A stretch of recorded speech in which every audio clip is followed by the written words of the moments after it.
Hi friends, it's Shari. Today I have some summertime fruit cards with some fun new stitching patterns for the Lawn Fawn Embroidery Hoop. So for each of these, of course, I'm starting out with the basic embroidery hoop for the strawberry, which is what I am stitching first. I cut this from Ballet Slippers cardstock, and you can see I've got all my DMC colors. This is my working copy of the pattern, so it is going to kind of be off to the side here. But this is the one that I usually draw out first, and then as I stitch, I usually make some changes to colors or stitches or whatever. I want to make sure that it looks good once it's stitched.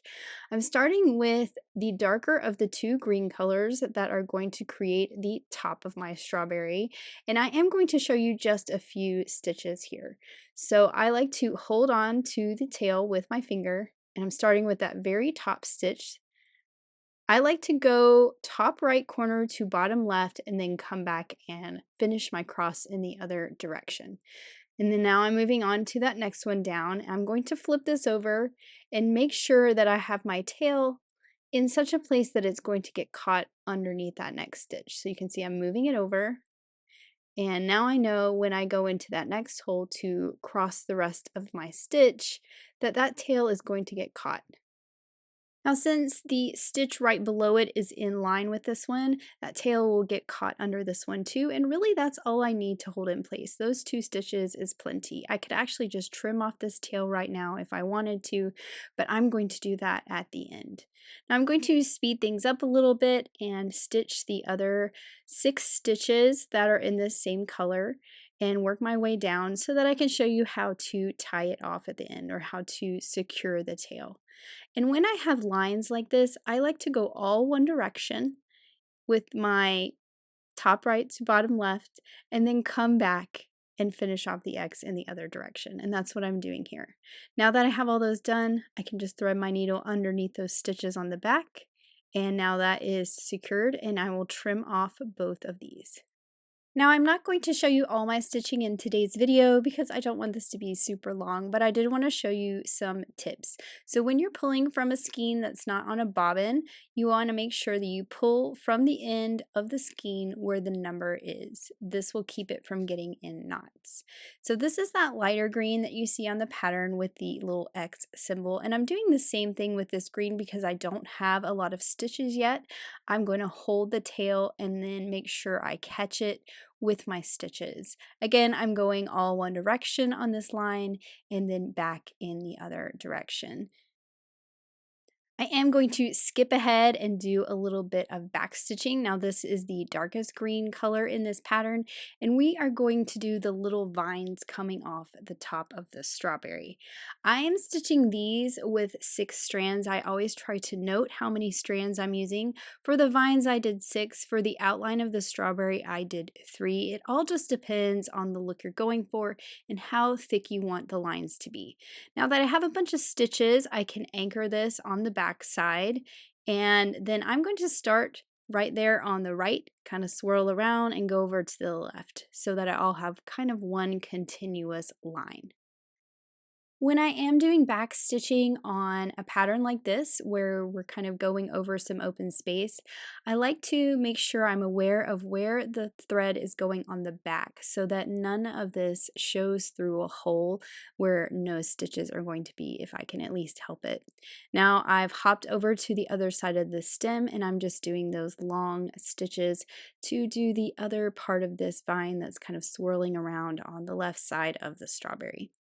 And once I have that vine finished, I'm going to tie it off by just threading it underneath some of my stitches. Now I threaded it underneath one to kind of get it away from the holes. Hopefully you can see that I made sure that it went on the solid part of the cardstock. Now I'm going to jump ahead. I have 2 colors of pink that I'm using for the strawberry. This is the lighter of the two, and you can see that I have a lot to fill in with this one. I also wanted to note that those little black squares on here, I did change the pattern a little bit because I wanted those to be either French knots or beads, and the way this pattern was, it didn't look like they were falling at the intersections where the holes were. Now you can see that I've gone ahead and I finished all that light color, moving on to that darker pink, which is kind of a shadow on this strawberry. So I'm going to fill in on that left side and complete the whole strawberry shape. And then finally, I want to outline it with 3 strands. This is a darker red color, and this is just going to help it have a more rounded shape. So I'm using 3 strands. I did take those 6 strands and split them in half for this back stitching of the outline. I'm going to anchor this on the back just like I've done with everything else, especially now that I have all of those stitches back there. And then I will just go all the way around this strawberry with those back stitches. I like to keep my back stitches nice and long because I think it makes those lines really stand out really well. But you can do whatever look that you want. For the seeds of my strawberry, I am going to use beads, and I was showing you my 2 needles. This is the one that I use to stitch with. This is a 22 needle, and you can see that the eye is too big for these seed beads. So I'm switching over to a 24 or a 26, something that's small enough for your bead to go over the eye of the needle. And for these, I really only need 1 strand of floss. I'm actually going to use 2. I'm using the leftover from where I split the floss for the outline of the strawberry. You're not really going to see this floss too much. I kind of want it to disappear in the strawberry and just those black seeds kind of stick out. Now, if you are into French knots, by all means, please do that. I'm not the best at French knots, so seed beads are a perfect alternative. And you can see I reprinted my pattern and I just took a Sharpie marker and marked where those seeds are going to go. Now I know where to put them on the final pattern that I will upload to the website. So I'm just taking these 2 strands of floss, again they're the ones left over from my outline. I'm anchoring it on the back. I'm going to come up in that first hole, grab a bead, and then go back through the exact same hole. And that bead's obviously bigger than the hole, so it's not going anywhere and it's going to be nice and secured on the front of my strawberry. And then I will just work my way around, adding the little seeds of seed beads all over the strawberry. So as I'm finishing up these beads here and I get my last one on there, I'm just going to secure that floss on the back, and then through the magic of video, I've already stitched a lemon as well. So let's assemble some cards. When I do patterns like this where I have open holes, I always like to cut a solid circle and layer it on the back so that those holes are filled with that same color of cardstock. So I'm taking my solid circle, putting some liquid glue all around the edge, and then I also put some on the back of my stitches, especially when they're solid like this. Then I can line up the solid circle on the back. Then what I like to do is flip this over, and because we have that bulk of the floss, I lay my hand on it so that my hand can conform to that bulkiness, and I just hold it there for a little bit until that glue dries, which really does not take that long at all. Then for both of these, I'm using the frame from the Embroidery Hoop frame and window add-on. So I have the frame for my lemon cut from peacock cardstock. That background piece is cut from mermaid, which I did not say that before. And then for my strawberry, my frame is white. For both of my cards today, I am using the Fruit Salad Paper Collection. For the strawberry card, I'm actually using the blue plaid from the Petite Paper Pack. I like the sizing of the plaid from the smaller Petite Paper Pack. And then for the lemon card, I'm actually going to use the 12 by 12 sheet of paper, the Squeeze the Day paper, and use the side with the lemons. So I will do the strawberry card first. I'm cutting a lacy rectangle from ballet slippers cardstock.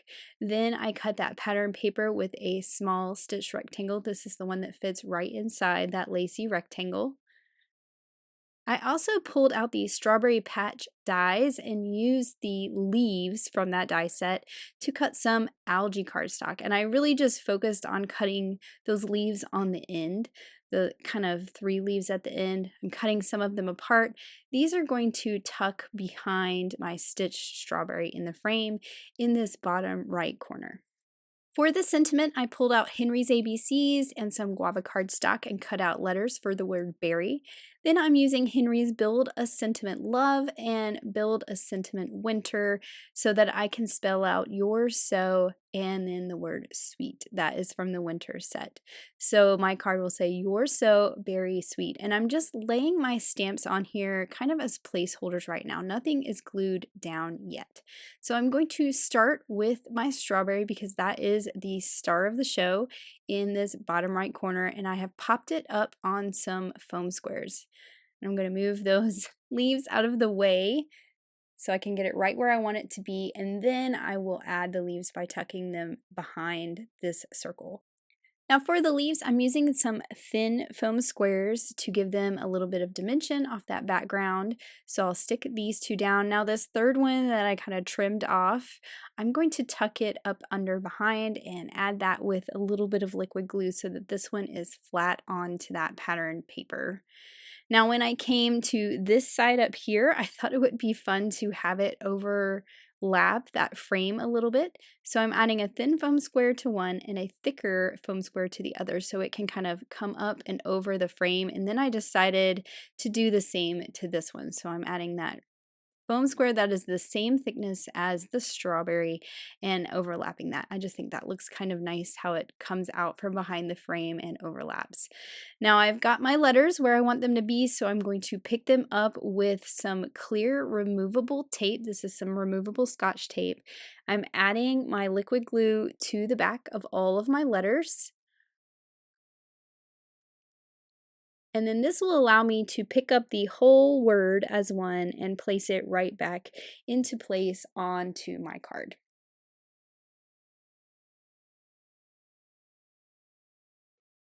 So making sure I'm placing it so I have enough space for the word sweet underneath it.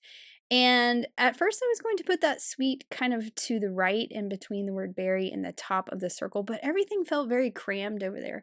So I actually did something I don't always do, and I kind of flip-flopped where the words were. So I usually have them kind of at a diagonal from left to right. This time I'm going right to left. And I think that really works with the composition that's in the bottom corner of this card. So I'll just stamp the word sweet with some black ink, and then I'm also going to pick up the your so and stamp that right above the word berry. Luckily with this paper, I kind of have a grid and a guide to go by, and I can really make sure that my sentiments are nice and straight. Now I'll take that whole panel and put that onto a white card base, and then that white is going to peek through my lacy rectangle. But I'm not quite done. I need to embellish. So I have some red hemp twine. I'm going to cut 2 lengths of this. So I have a double and I will tie a double bow. This just kind of gives it a little more heft to it, I guess, when you do the double bow. This twine is so thin and I do love it, but I'd also like to kind of double it up so it has even more texture going on.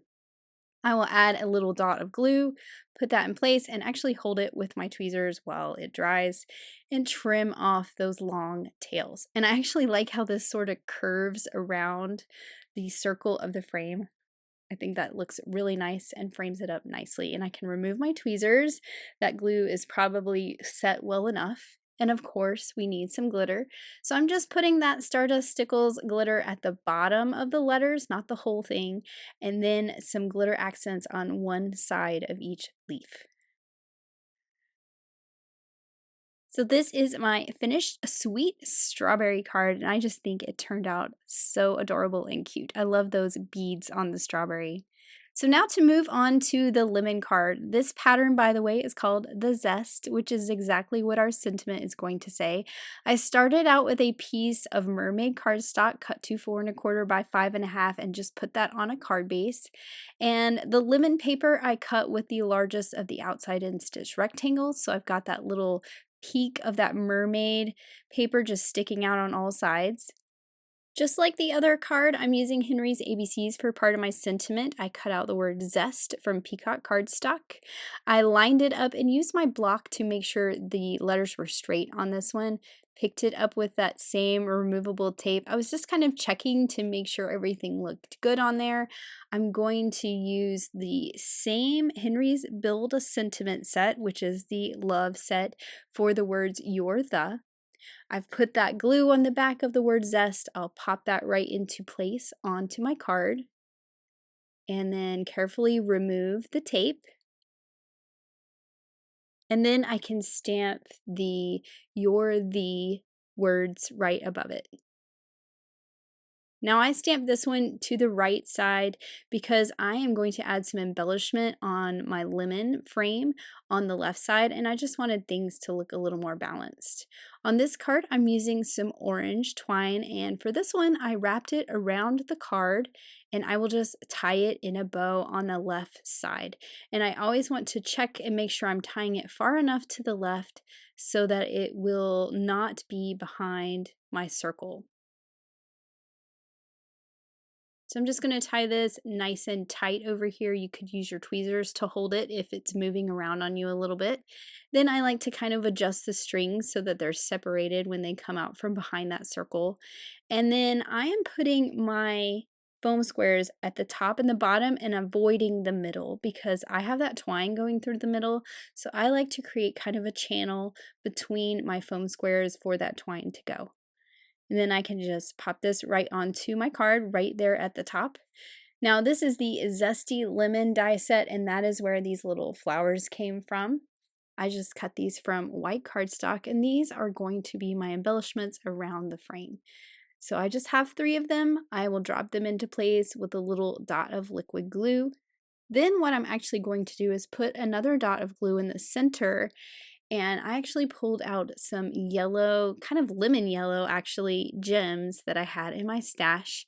And I'm going to find the gem that is perfectly sized for the center of my flowers and just add those right in the middle. And then of course we need some glitter on this one too. And I'm just going to keep that glitter on the bottom of the letters for this one. And then here is a look at my finished You're the Zest lemon card. And let me bring back in my sweet strawberry card. I think that these are so fun. You could also change up that lemon to be a lime if that's more your speed. So I hope that you give these new patterns a try. And if stitching's not your thing, maybe give these cards a try with the strawberry patch or the zesty lemon dies instead of stitching. Thank you so much for watching. Have an amazing day. Bye.